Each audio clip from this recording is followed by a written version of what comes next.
This episode is brought to you by Cheerios Oat Crunch. Make a good morning great with Cheerios Oat Crunch Almond. Topped with whole grain oats and sliced almonds, it's a breakfast your whole family will love. Pick up your box of the new Cheerios Oat Crunch Almond at your local grocery store. Welcome to the New Books Network. Hi, and welcome to the Ideas Roadshow podcast. I'm Howard Burton, your host and creator of Ideas Roadshow, and I'm delighted to be partnering with the New Books Network to offer you our uniquely eclectic blend of long-format conversations with a wide array of experts across many different subjects.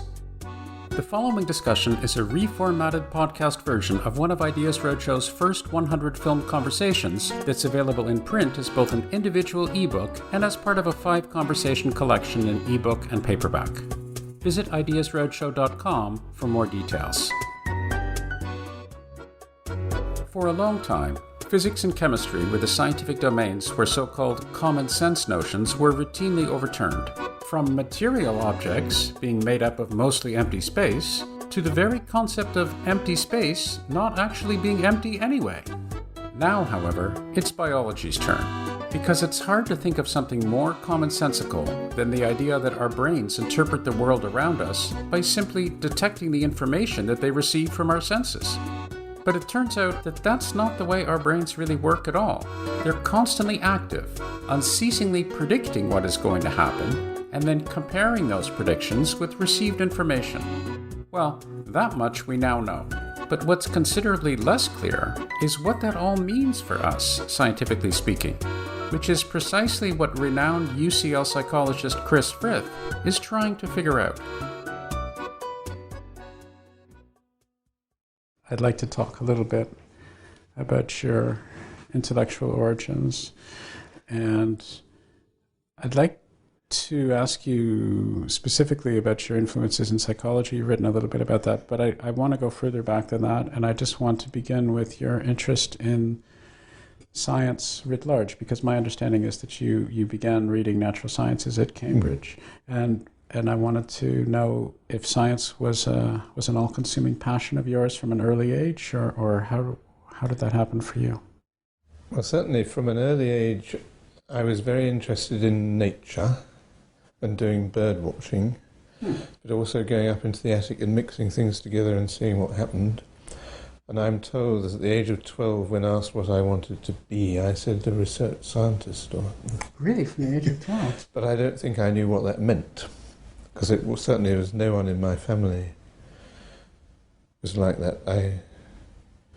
My father was a classicist, so I did Latin and Greek.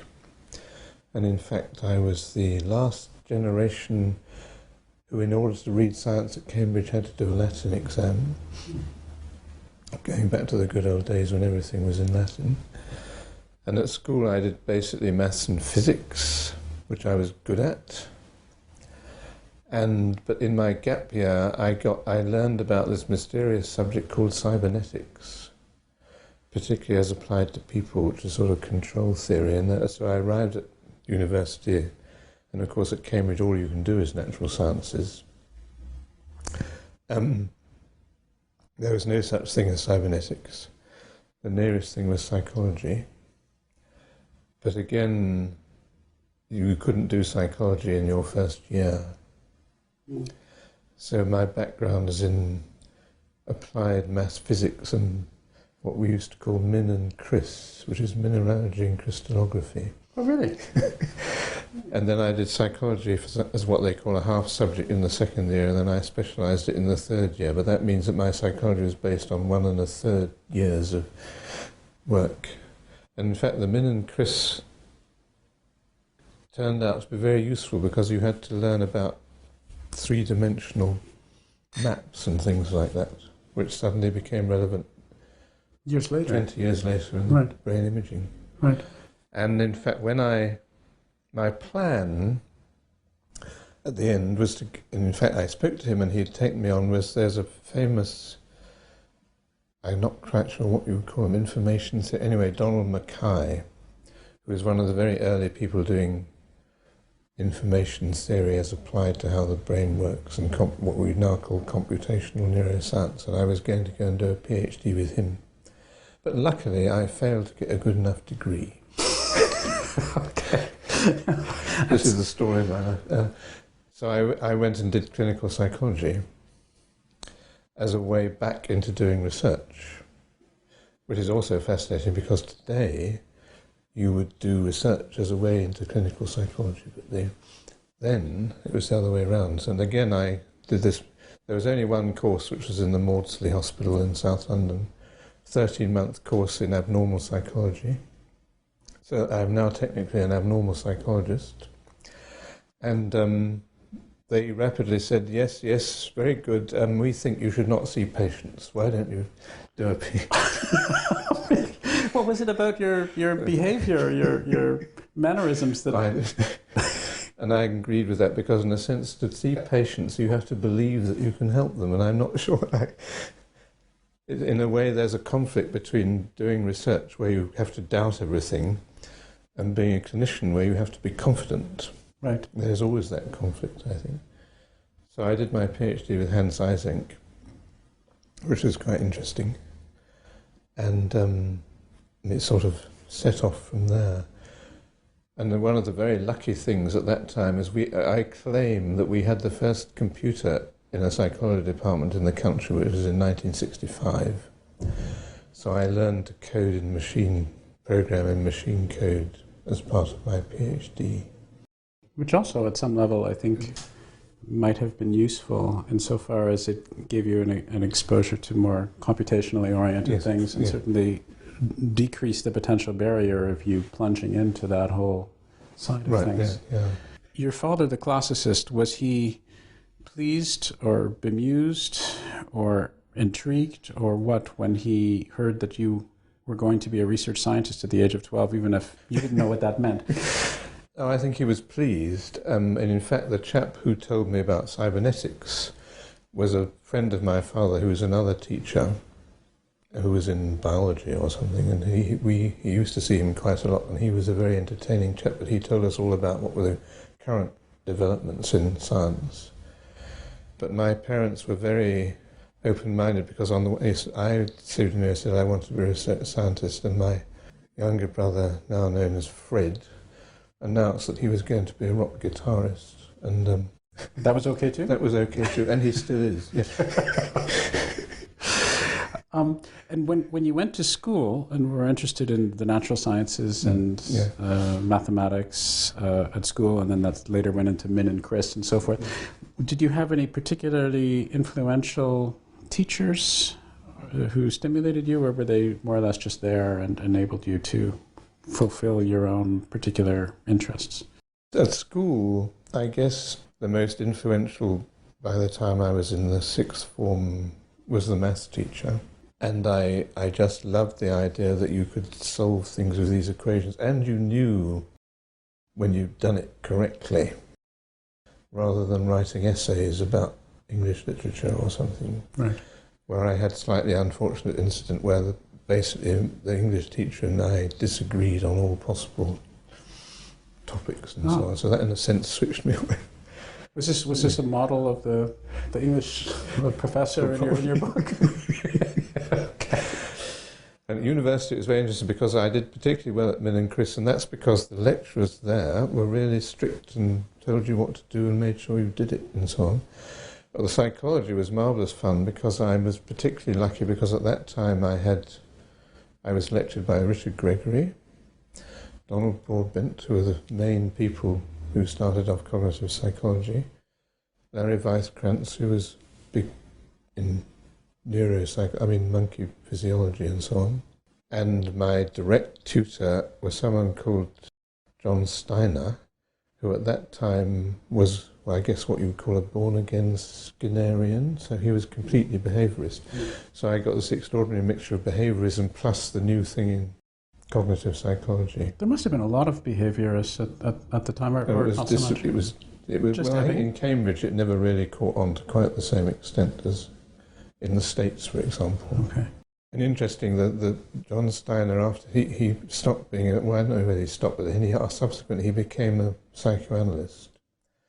which always fascinates me because I think there's an interesting relationship between behaviorism and psychoanalysis, because it's all about everything is determined by your early experiences in some sense. And when you went off to do your PhD in abnormal psychology, so you gave this self-effacing anecdote about how you weren't good enough to get into computational biology or what later became computational biology. I'm not sure I'm going to take that 100% on your word, but did you have particular interests in abnormal psychology or aspects of different psychological conditions? I was particularly interested, and I don't quite remember how it started, but in schizophrenia. And I read lots of books by and about schizophrenia.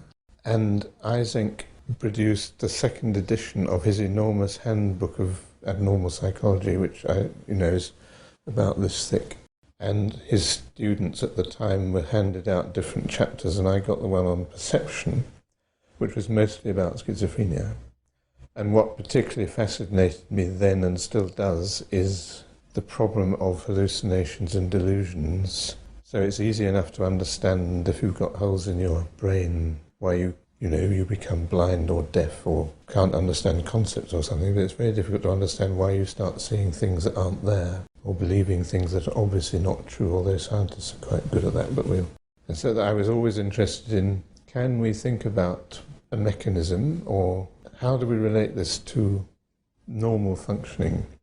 What is it that could go wrong in normal functioning that can make you start seeing things that are not there, or more accurately hearing people talking about you when they're not?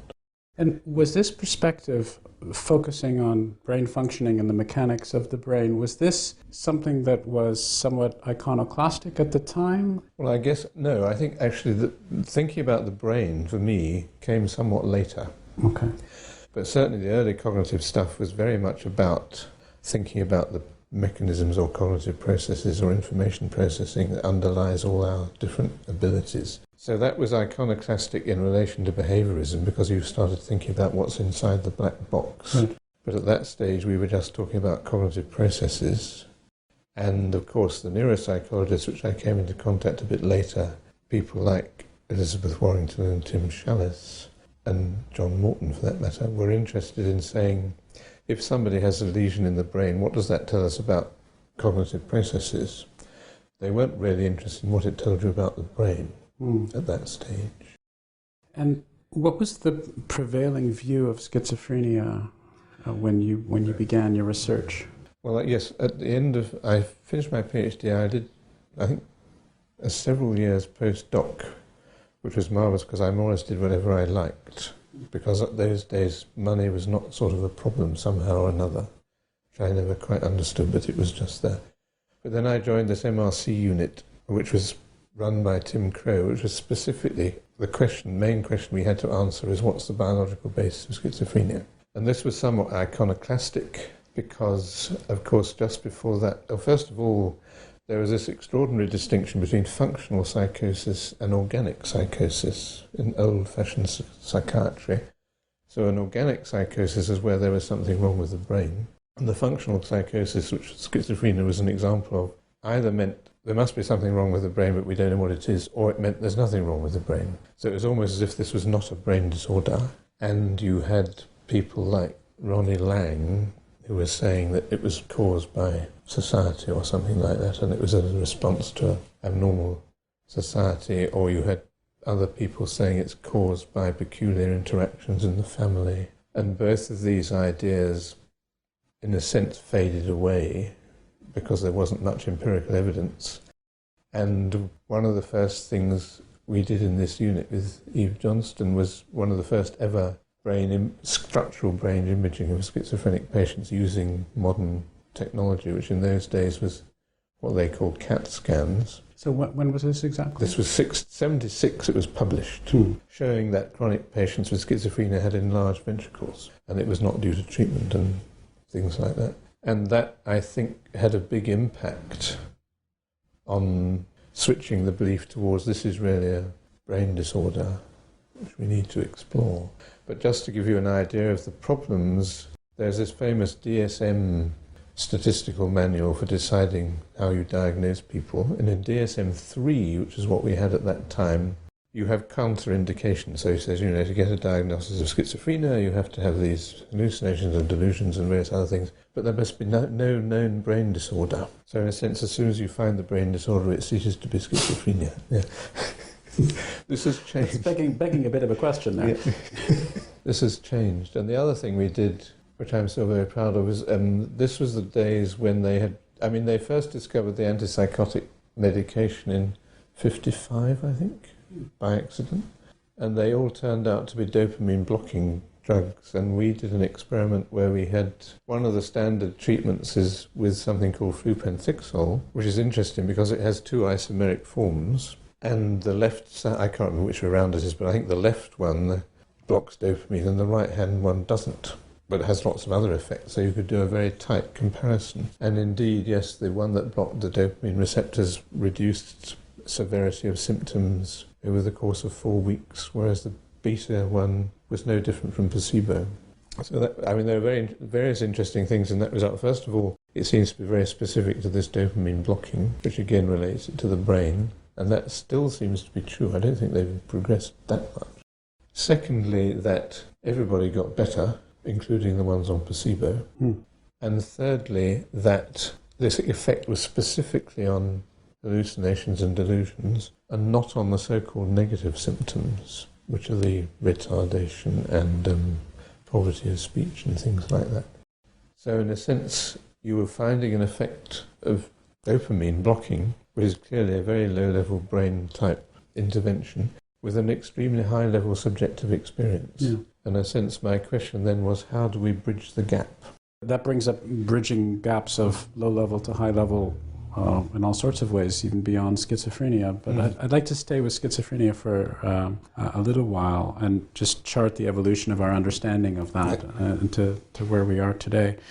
But first I'd like to go back and talk about the societal understanding and appreciation of this disease, because my sense is that that has also changed enormously since the time when you first started doing your research. Not to say that everybody's got it right or really understands, but the word means, I think, in the popular consciousness, something quite different today than it meant then. Is that a fair statement? Maybe not. As I told you before, if it's wrong, just say it's, that's rubbish or something. No, I don't, what I don't really know is what it meant to people in the 50s and 60s, if they knew the word at all. I mean, they knew about mad people, and they knew that they lived in these big asylums, and you occasionally saw them on the street talking to themselves, and they probably thought they were a bit dangerous. And I'm not sure that that's changed that much. I mean, nowadays, I'm not quite sure how true it is now, but certainly in the past, if you say schizophrenia, people think split mind and multiple personality, which of course is completely wrong. And it's a rather funny term because schizophrenia does mean split mind, but it meant that there was a split between your different faculties like emotion and reason and motor and perception and all that sort of stuff. So a classic example would be in the sort of, what do they call it, peculiar affect. So that you would say to the patient, your mother is very ill, and they laugh. It would be that sort of splitting, and not the multiple personality that people believe about. And of course what happened in my time was that the big asylums were closed down, so that these people were no longer over there somewhere, they were in hostels or on the streets or whatever. The other thing that's happened in my lifetime, which I find strangely amusing, as I said, in the olden days, if you saw someone walking along the street talking to themselves, they were schizophrenic. Now they have a mobile phone. Yeah. And they may or may not be schizophrenic on top of that. Let's move to our understanding. You talk a little bit about the medication that was focused on dopamine and neurotransmitters and so forth. If you could just give me a sense of how our understanding of schizophrenia has evolved in the past 30 or 40 years and why. Well, this of course is very much my story. So I was interested in this problem of hallucinations and delusions, and there's one particular delusion that I became very interested in, which is the delusion of control, which occurs in about 16% of cases. And this is where the patient says, I am not in control of my actions. Some alien force is causing me to do things. And this could be even simple things like lifting up the glass and drinking. I have a slide somewhere, I can't remember quite what it is, but this is from a very early... It's very difficult, interestingly. You would just think people would collect these symptoms, but it's actually quite difficult to find examples, and they all come from more or less 3 papers, one of which is mine. But there's one patient is saying, the force is causing me to move. And I say, but this is pre-Star Wars. Yeah. But then you have the interesting question, how can it be that as the movement, and there's also something called thought insertion, which is even more peculiar, which is yet to be solved, where the patient says, there are thoughts coming into my mind which are not mine. It's very odd. Because how can a thought in your mind not be yours? Yes. And you have to think, well, is there a little label that comes with each thought saying mine? But when you think about action, that's much easier because, for example, if I hear a voice, it could be me talking, or it could be you talking to me. And in a sense, we need a label so that I know what I'm hearing is my voice and not yours. And this takes us right back to my big hero, Helmholtz, who pointed this out in relation to eye movements. So that when I move my eyes, obviously things jump about on my retina, so there's movement on the retina, but it's due to me, and I have to be able to distinguish that movement on the retina due to me and movement on the retina due to something actually moving in the world. And he said, I can't remember his exact terminology, but he basically said, you know, because there's a message, you're sending a message to your eye muscles to move the eye, you can use that as a signal about what the movement is due to, whether it's me or... And he has this simple experiment, if you poke your eyeball with your finger carefully to make it move, the world appears to jump about because it's the wrong... movement is coming from the wrong place. So I basically took that up, and maybe what goes wrong in schizophrenia is that this signal, normal signal that tells you that it's your movement, doesn't arrive for some reason, or that it's your action. And then Sarah Jane Blakemore later on was doing a PhD with me, and she took this further, because this obviously relates to tickling, as you can immediately see, because you can't tickle yourself, which we know is true because Larry Weisskranz published it in Nature in whatever, in the 60s or something. The question is why, and the answer is using this Helmholtzian argument that when you tickle yourself, because you can predict exactly what you're going to feel, it's suppressed. And Sarah Jane, we took this into the scanner and we had various clever bits of equipment so you could tickle yourself directly or indirectly, and she showed, you know, if you introduce a delay of 100 milliseconds into the... If you're holding a rod, as it were, and tickling yourself with it, you can introduce a delay, and then it feels more ticklish. But the nice thing was she then tried this out in people with schizophrenia, and indeed the ones with delusions of control, if you ask them to rate how ticklish does it feel, there was no difference between them tickling themselves and Sarah Jane tickling them.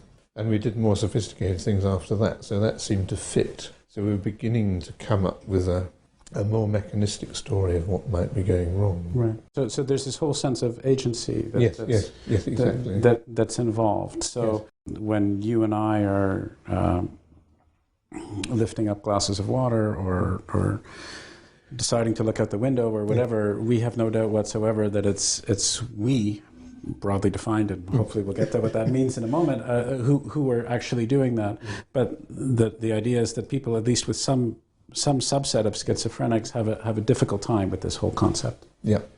And this similar studies, there's a lady called Judith Ford, she did some very nice work on hallucinations where she showed that normally when we suppress the sound of our own voice, which you can measure with EEG or whatever, and that this was not happening to the same extent in people who are prone to delusions, so you're getting a similar story. And the obvious question now is, so what about dopamine? And in parallel with this, there are very exciting developments in the dopamine story, mostly, I think, due to Wolfram Schultz, who was looking at monkeys, and he showed that there are neurons in the middle of the brain, ventral tegmentum and caudate and places like that, which release dopamine. So he was measuring activity in these neurons, and he could show that they were actually predicting reward. In other words, if the monkey gets an unexpected reward, these neurons fire. You can then do some conditioning, so the monkey learns that a signal tells it there's a reward coming. Now, the signal, of course, is a signal of unexpected reward, and the neurons fire, but the reward is now entirely predicted, and so they don't fire. On the other hand, if the signal comes, they fire, and then if the reward doesn't come when it should come, they actually go down. So you have a very nice mechanism here, which is telling you whether you're being rewarded or not. And this led to the development of early forms of computational neuroscience, where you can have a very nice story of how learning occurs on the basis of whether your reward goes up or down, and you can then learn to attach rewards to signals and so on and so on. And the dopamine at that time, previously it was thought to, in fact that's why our unit started, I'm sorry, it used to be called just a reward thing, so dopamine was released when you were rewarded. But it's now much more sophisticated. It's actually a signal of reward prediction error, as they call it, which is used in learning.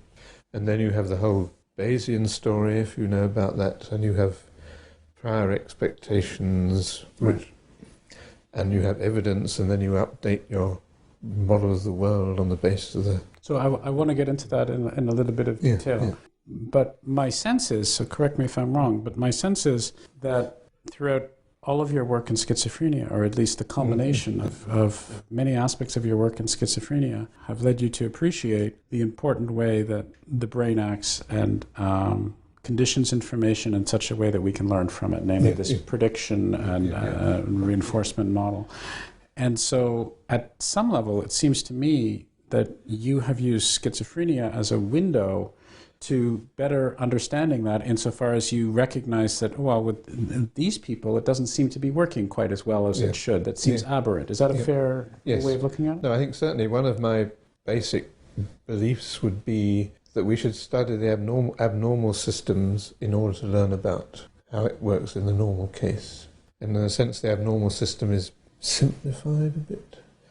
And I have been very influenced by neuropsychologists studying patients with known lesions. And for example, alongside all this was the discovery of things like blind sight and the famous patient DF that Milner and Goodale studied.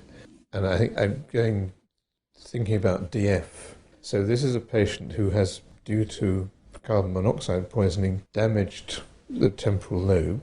And so it counts as, I think, effectively blind. She can see, but she can't recognize objects on the basis of their shape. And the fascinating thing that Milner and Goodale recognized is that she wouldn't be able to tell you that this is a mug, and she wouldn't be able to tell you where the handle is, but she can reach it correctly. And that gives you the idea that there are these two roughly independent streams, one of which is for recognizing what things are, and one of which is for reaching and grasping. And in a sense, in the normal case, they're all tied up together, and it's very difficult to separate them out. But in the abnormal case, you can start to see these fractionations. I want to get to how the brain is operating. Yeah. And so let me start off with a naive view, which we understand is actually not the case. Yeah. But for the longest time, I think people did look at things this way. So the naive view seems to be, right, we have all these receptors out there, we have these senses that we're all equipped with, and evidence data impinges itself upon us through these various receptors. And so there's that information, and somehow we get that. So there's this little step which is elided into that information and how it's processed in our mind's eye. But if we just forget about that, we're going around the world and we have our eyes open, and this hits our retina, and we touch things, and because of the senses, there are electrical stimulation and so forth, and it comes to our brain. And so the brain is somehow this big receiver of information. And my sense is that that's not the way it actually works.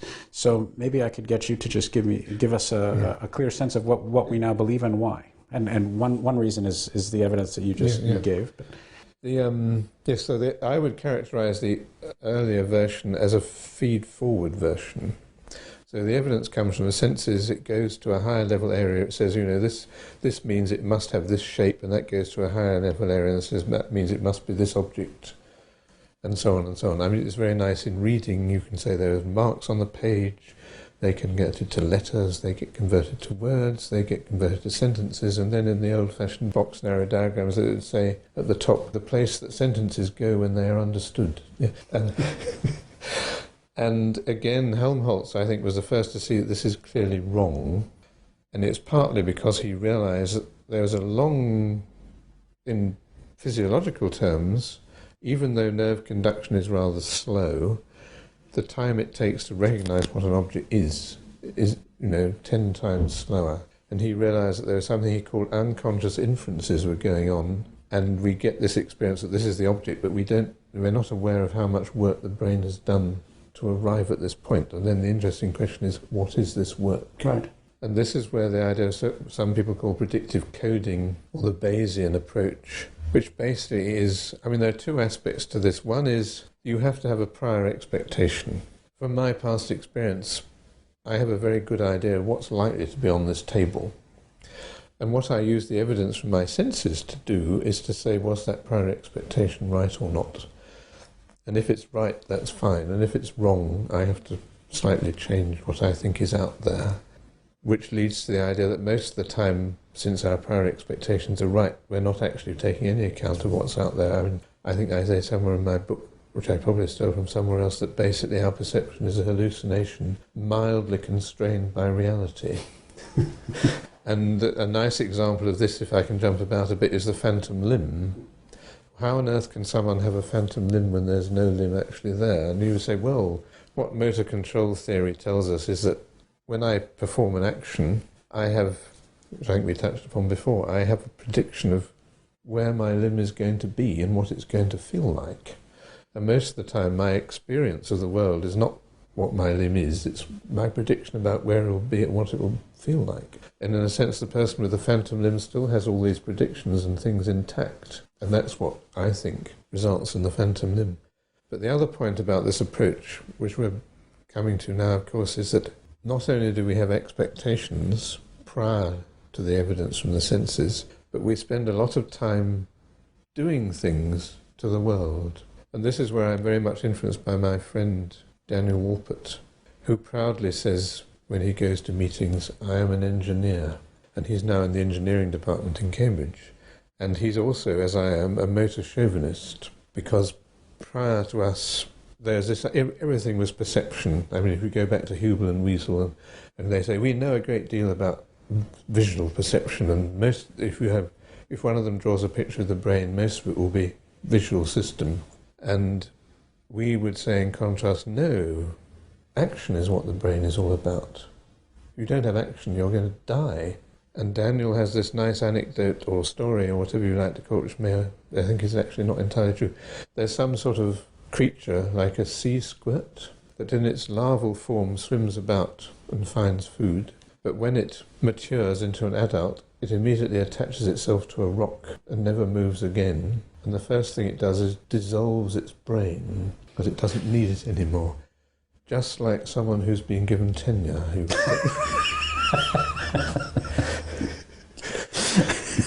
So Helmholtz also pointed this out because, for example, how do you perceive how far away things are? You can use something called parallax, which is basically you move from side to side, and the further things move less than the nearer things. So you're using your action, you're making predictions about what will happen when you act to find out more about the world. Right. One of the interesting things that you talk about in making up the mind is analogously, at least, or so it seems to me, to how one can look at abnormal psychology as a window into normal psychology or everyday or normal brain function. You can look at things like visual illusions. Yes.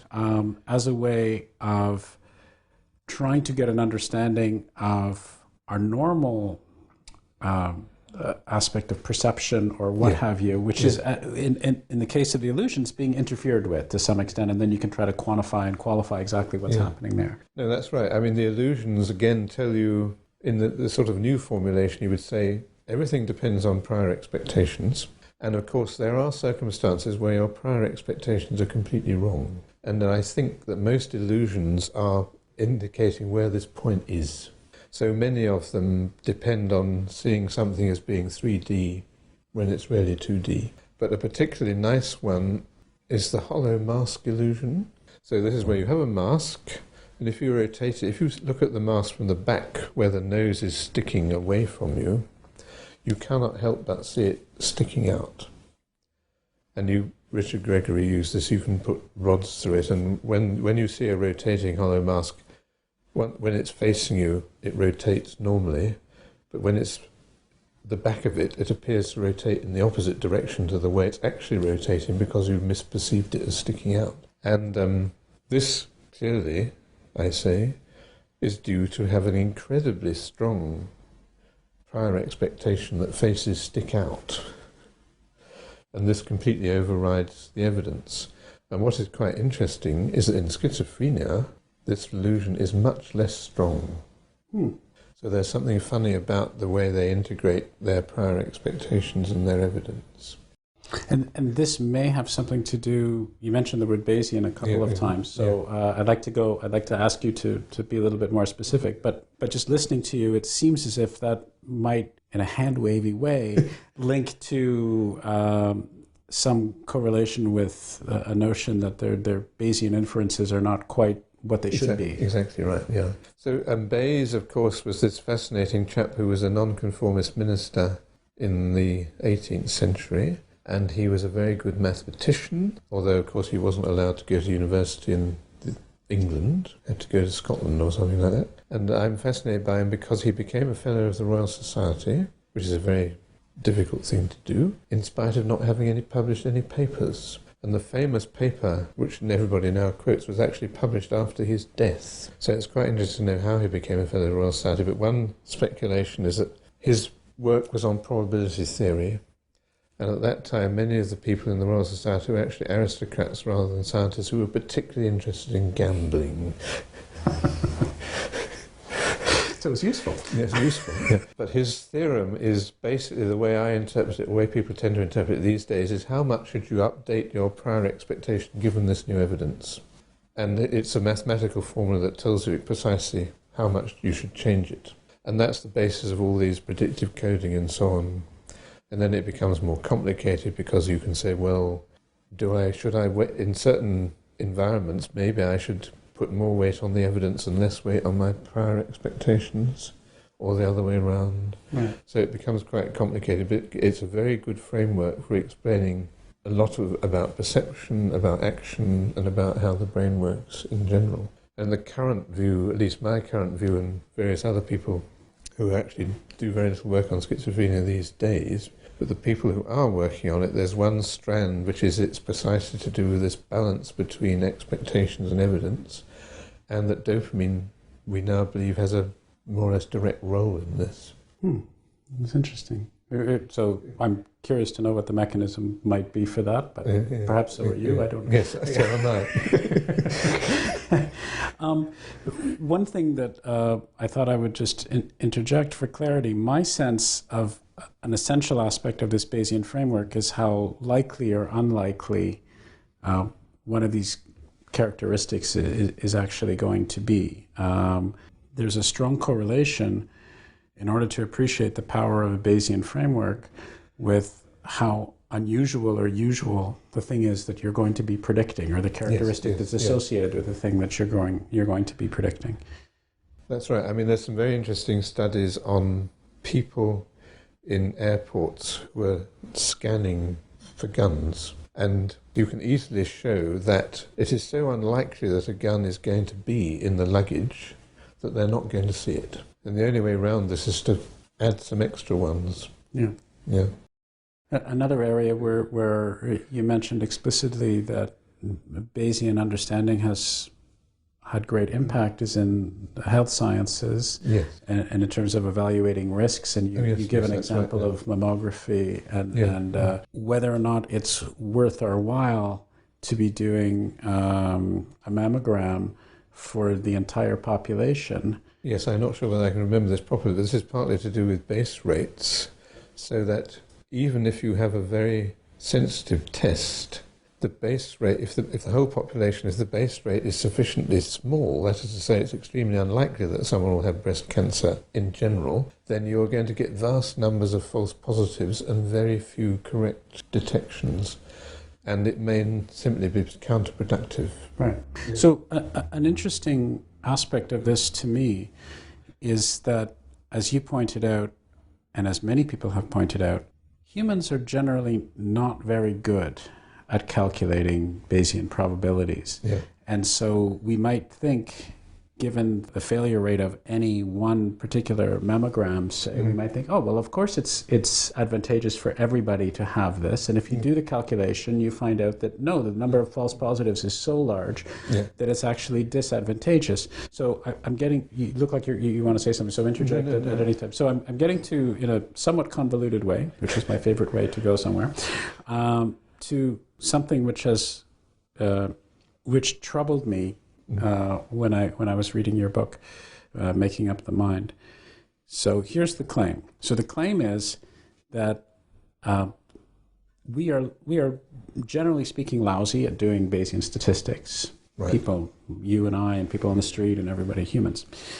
Nonetheless, our brain, by its learning process, is this ideal Bayesian operator, or whatever the word is. I can't remember exactly. Yes, that's right. And the reason why is because in order to learn effectively and quickly, it needs to have this feedback loop done in the appropriate way. So if its sense of calculating probabilities was disastrous, we wouldn't be able to learn as efficiently as we do. Yeah. So I have this brain, as you do and as everybody else does, which is this wonderful Bayesian operator, but I'm lousy at it. Yeah. So this seems to be pointing to some sense of a dualism between what I think I am and what I think my brain is. No, that's absolutely right. And I have learned, I'm now based in the philosophy department, so I have to learn some terms. And the term I have learned now for this dualistic aspect is the personal and the subpersonal. Okay. The subpersonal mean doing what the brain does, and the personal is what I do, as it were. And I think this is the key point. So the brain is an ideal Bayesian operator at the subpersonal level. And there's some beautiful experiments, which I will probably insist on describing now, demonstrating that, which is about combining the senses. I mean, another mistake people used to make is they can have all these different senses, but of course, as far as the brain is concerned, we don't care about the different senses, we just want to know what's out there. And we use all the information we can get. So this experiment is you have to say, you see a bar, and you can also feel it. And you have to say, how wide is it? Or is it different widths from another? It doesn't really matter. And then, of course, because they have fancy equipment, you can make it feel different from what it looks. And obviously you can measure how good you are at telling how wide it is from vision and how good you are from touch. And then you can have them competing. In the usual situation, vision wins and touch is ignored because vision is a much more precise sense. But you can make the vision less precise by adding noise. And what you then see, which is what the Bayesian operator predicts, is that you weight the two senses on the basis of the precision of the two signals. So if the vision is very bad, then you now entirely depend on touch. And there's a sweet spot in the middle where they're both equally informative, and then you do better if you have touch and vision than you do with either one on their own. So that's demonstrating the exquisite sort of Bayesian approach that the brain has at the subpersonal level. But you're absolutely right, at the personal level, when we're asked to justify things or to do probabilities, we can often get it wrong. But this is partly because of the way the problems are presented. I think it's precisely analogous to visual illusions. You're presenting problems in such a way that they don't fit the way we've learned to expect things.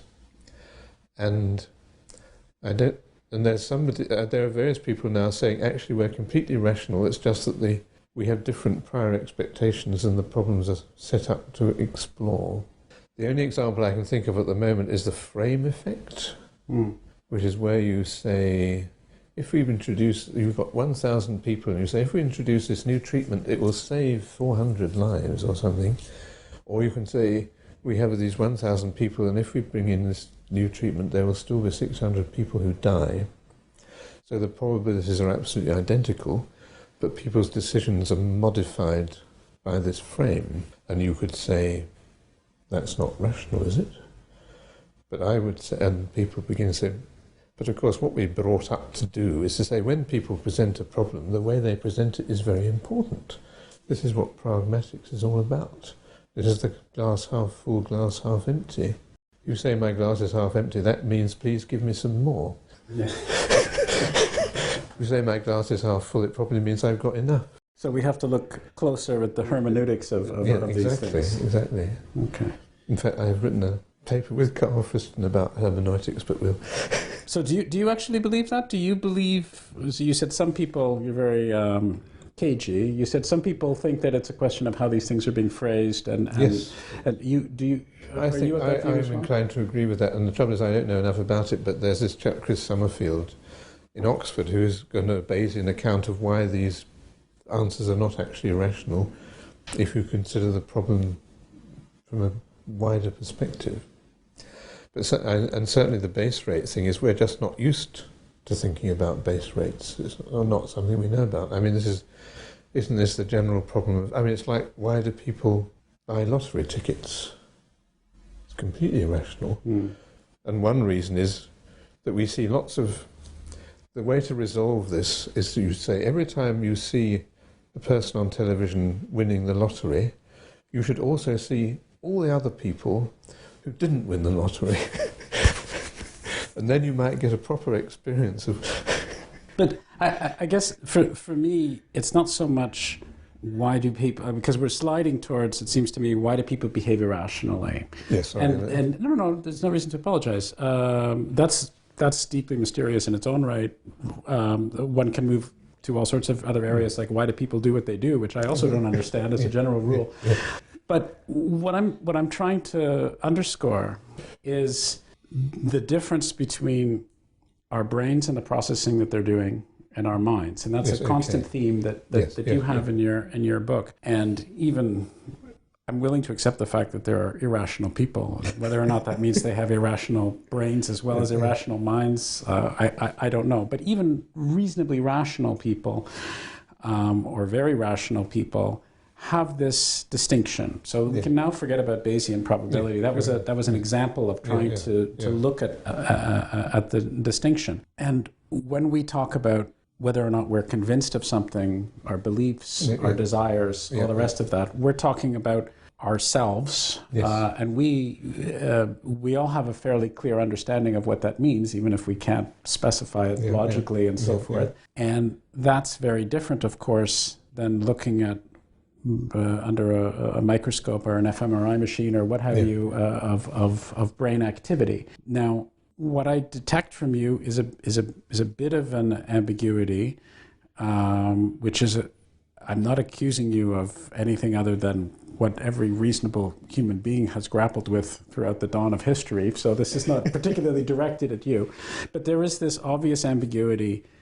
If one is a materialist, and if one says, yes, we don't believe in a soul or soul stuff or what have you, we believe that at some level there's nothing other than physical stuff out there, and therefore the brain must cause the mind, as it were. And we also have all sorts of other evidence of lesions to the brain and people behaving abnormally and all the rest of that, people taking recreational narcotics and behaving. So there's all sorts of reason to believe that that's not a wildly inappropriate link. But the question is, how does it work exactly, or even approximately?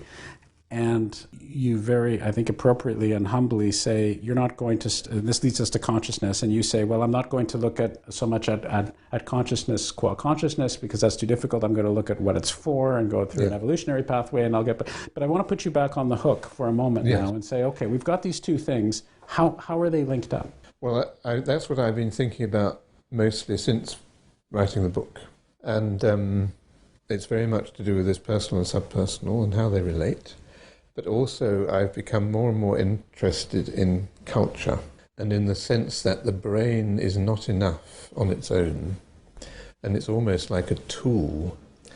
But I mean, one thing I think about is our brains, at least genetically speaking, or at birth, or something like that, are no different from the brains of people, our ancestors. I never remember the numbers. Was it 200,000 years ago? Well, some people say whatever, a long time ago. Long time ago. They were making these crude stone tools and so on. But our adult brains today, I would suspect, are very different from the brains of people 200,000 years ago, because the brain is very plastic and culture affects the brain. And, for example, I've been involved in the famous taxi driver study, showing that London taxi drivers, their hippocampus actually, or a bit of the hippocampus increases in volume as a result of learning the knowledge. I've been involved in a study which shows that Italian brains are different from English brains because the spelling of Italian and English is so different. And there are innumerable things in modern culture that will make our brains very different from what they were 200,000 years ago. And a lot of this cultural stuff, I think, is at the personal level. And one of the problems we have is, and this all depends on communication. Culture is basically comes from me talking to lots of people, and other people having an effect on us. It's the interactions between people which create traditions and so on, which are then fed back into the system. But to talk to people and describe our experiences and how the mind works is quite difficult. So this is becoming a bit speculative, but there's some nice work, slightly controversial, from Dijkster Hoos and colleagues in the Netherlands, where they show that making a complicated decision which involved taking into account 12 different variables, you could do it actually better if you didn't think about it. And there's other work suggesting that as soon as you think about things, there's another one which says if you have to recognize a face and you're asked to describe it, that actually makes you worse at recognizing it. And the sort of idea is that our subpersonal brain is extremely good at handling a very complicated multidimensional structure, but as soon as it gets up to the personal level, which from my point of view means we have to talk to other people about it, we have to simplify it. We have to reduce the number of dimensions, and we can do tricks like making them more rich. But in essence, we have to reduce the number of dimensions, and if we choose the wrong dimensions, we're going to make the wrong decision. And I think that might be the sort of thing that's happening in these problem-solving cases. But it's this talking to each other about, including things like how the mind works, which creates culture and feeds back into us. Okay. Let me just interject for a moment, because I have no problem whatsoever with being speculative, but I don't want to lose the thread. So let me try to be a little bit more concrete and ask you something. Is this what is going on, or is the relevant thing that's going on? I'm immersed in a culture, and so I need to be communicating with you and with other people around. And that communication necessitates that I am bouncing ideas off you. I am predicting how you might respond. Exactly, I am using this process, my wonderful Bayesian brain, to be able to predict your behavior, to interact with you, to have some dialogue with you, which presumably also includes some higher level aspects of empathy and so forth, which can be brought into the whole mix. And through that process, that prediction confirmation process, my brain is also evolving. It's changing. So it's changing its structure, which gets to what you said before about how Italians have a different brain than Anglophones and so forth. So all of that, at least on a hand-wavy level, I'm okay with. But I don't know if that brings me any closer to this sense of how I'm linking my personal level with the subpersonal level. Do you see my problem? Yeah. And we have talked about that, and I'm not sure whether this is how far this goes, but there are clearly, the way I look at it is that there are signals coming up from the subpersonal level into the personal level, which we can actually talk to people about. And likewise, there are when people tell us things, that somehow influences how the subpersonal level works. So an example of a signal would be, I have a sense of effort. I feel how hard I'm having to work to do a particular task, and many tasks the longer I do it, the harder it seems to be. And I'm aware of this sense of effort. And I can tell someone, this feels very effortful. And indeed, I will say eventually, I'm too tired, I can't do this anymore. Now, there's a very nice experiment, not by me, first from Carol Dweck's group, I think, or the first author is called Job, but that doesn't really matter. And they're investigating this phenomena called ego depletion. You know about that? Which is very famous and well established, but now under attack. That if you do a difficult mental task, or if you have to inhibit yourself from eating nice food, it exhausts your mental muscle, and you'll have difficulty with another executive task immediately afterwards. Now, what these people did is they added an additional group. So they did several experiments, but there are two groups. One group is told, when you do a difficult mental task, it's like a muscle, and you will feel tired, and it will be difficult to do something further. The other group is told, when you do a difficult mental task, you will feel energized and ready for more work. And lo and behold, the people who were told that they would feel tired made more Stroop errors after the executive task, and the people who were told they would be energized made fewer Stroop errors after the task. So that seems to me a very direct example of you being told how your mind works, influencing your behavior at this low level. So you have a mechanism for interaction between these different levels, concrete interaction. What's the mechanism? Yeah, what's the mechanism? Well, this is becoming extremely hand-wavy.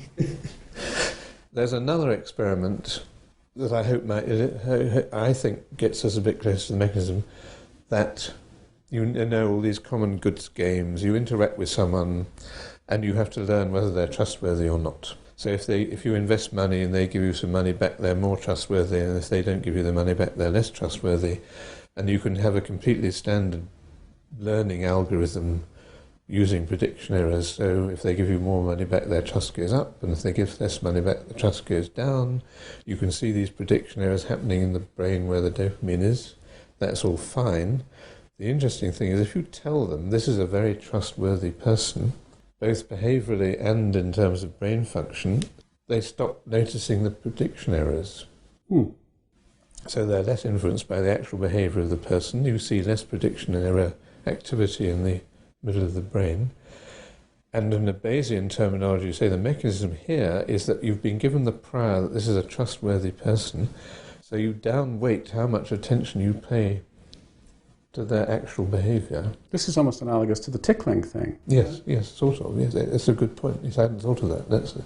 And I guess you would say in the mental effort, and there are other similar things, it's partly how should I interpret it, but I think you can explain it all in these very high-level priors. So the ego depletion is fascinating because now almost everybody in the world who's read the books and so on has this high-level prior that... But you could change this. Right. And there's another interesting... Now there's experiments on free will, which I'm sure you want to talk about eventually, where you can say to people, all sensible people these days don't believe in free will. Francis Crick has said in his book that, that we proved that there's no such thing. It's all everything is predetermined. If you tell people that, and if they believe it, because you give them a little questionnaire, they will be more likely to cheat in tests. They become less helpful in social situations. Because you're not responsible. Yes, they become, but what is fascinating to me is there's this phenomenon called post-error slowing. So if you do a reaction time task, after you've made an error, you will slow down, because obviously you're monitoring yourself and you're saying, don't do it too fast. So they show less post-error slowing if they don't believe in free will. And the amplitude of their readiness potential in the brain becomes smaller. I think the prior here is how much control do I have over my behaviour. So if you now believe I have less top-down control. Or none. Or none, yeah.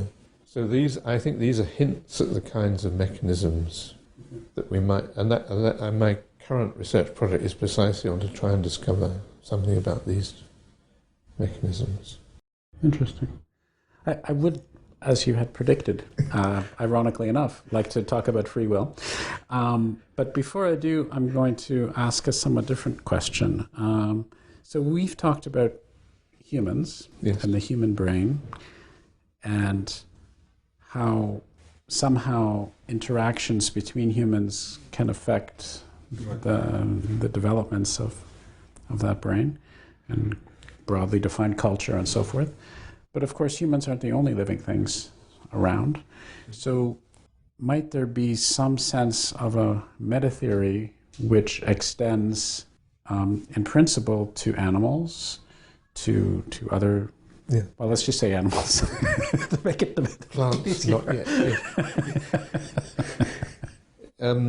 Yes, I mean, one of the things that I'm very interested in, and impacts particularly on the sorts of things we've been talking about, is what's the difference? Because obviously the Bayesian brain story and the basic reinforcement learning story is found at least in all mammals, and everybody these days is interested in decision making as the basic model of what we want to study things.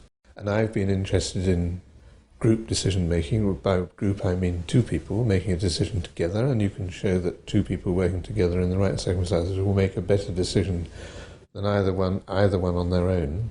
And believing that I think we've shown that this depends on communication. And then you immediately think, but what about bees?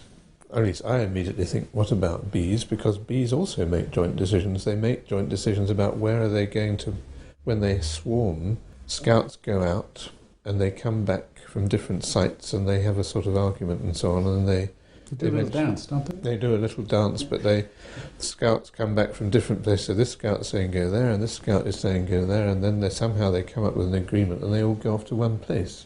And it's usually the best place. So what's different? So how is that different from humans?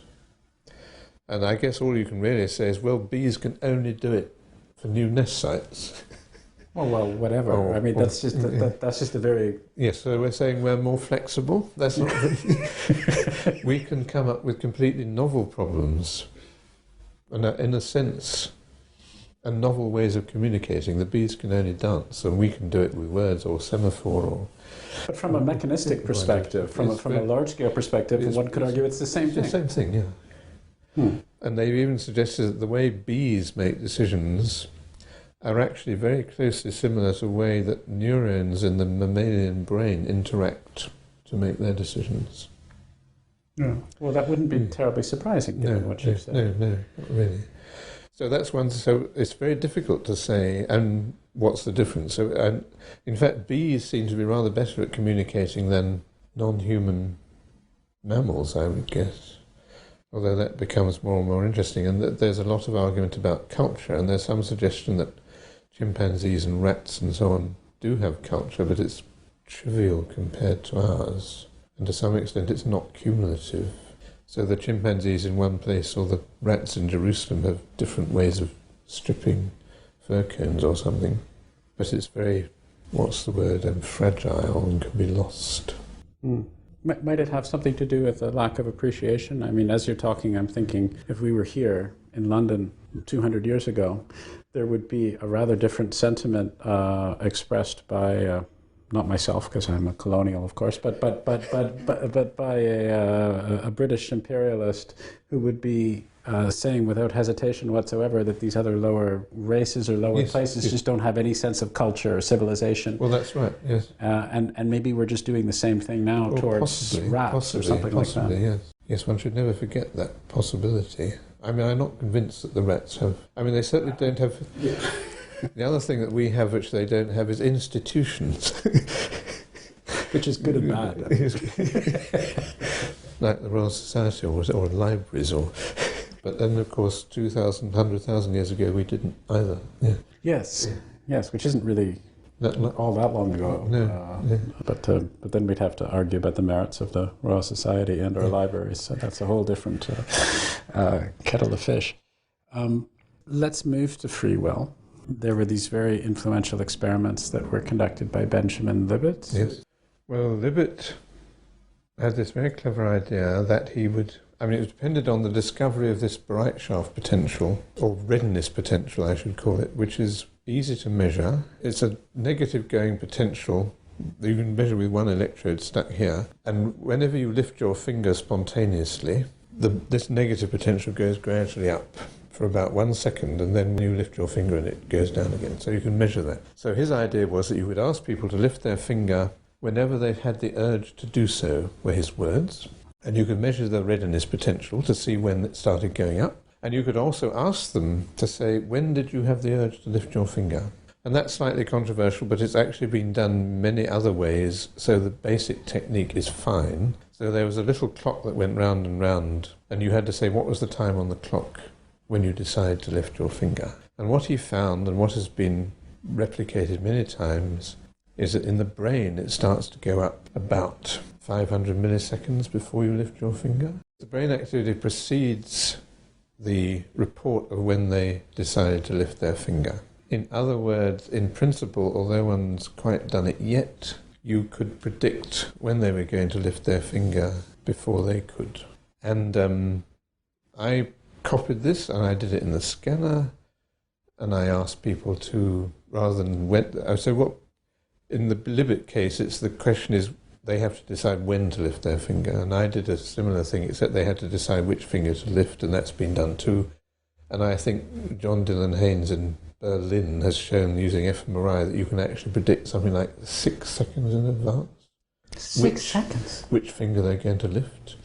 Wow. But that's slightly complicated because it's all about blood flow and stuff. Yeah. But yes, you can clearly predict in advance which finger they're going to lift. Really? I don't know what I'm doing 6 seconds in. 6 seconds is a long time. Yeah. Well, in this case, all you're doing is lying in a scanner. So. Right. Okay. And there are various critiques of this. I have several problems with this experiment. One is, if you like, the cultural problem. When you say to somebody, I want you to stay in this room for half an hour and lift your finger whenever you have the urge to do so, this is a very funny instruction. And one thing that is implied is that if Dr. Libet comes back after half an hour, he will not be very pleased if you say, I never had the urge to lift my finger. So this is a frame problem again. This is a sort of a frame problem. So you're going to say, right, I clearly have to lift my finger from time to time. And because it's to do with internal urges, I shouldn't do it every 6 seconds or something. I should at random intervals lift my finger. And I think that's what the instruction really means. And you can show that if you ask people, instead of lift whichever finger you like, you ask them to lift them at random, exactly the same sort of brain activity is seen. Now, there's nothing necessarily wrong with this, because in a sense, if you relate this to free will, this is saying free will, there's two alternatives. Either we have free will or everything is predetermined. If everything is predetermined, then I can predict what you're going to do and when you're going to do it. So to demonstrate that I have free will, I have to behave in an unpredictable manner, which doesn't sound quite right. And then I found this marvellous experiment on cockroaches that shows that, well, I should say, first of all, people are very bad at being unpredictable and at generating random numbers. And I have a nice anecdote for you, that I once had a chat with Roger Penrose, who was complaining to me about when he was a boy, he didn't mind his brother beating him at chess, because he was European chess champion, but he objected to his brother beating him at stone, paper, scissors. So he memorised some random number tables. So in fact, you can beat people at stone, paper, scissors if you take into account their lack of randomness. Anyway. So there's a nice experiment showing that cockroaches, unlike people, can behave randomly. If you blow at them, they change direction in a random manner. Completely at random.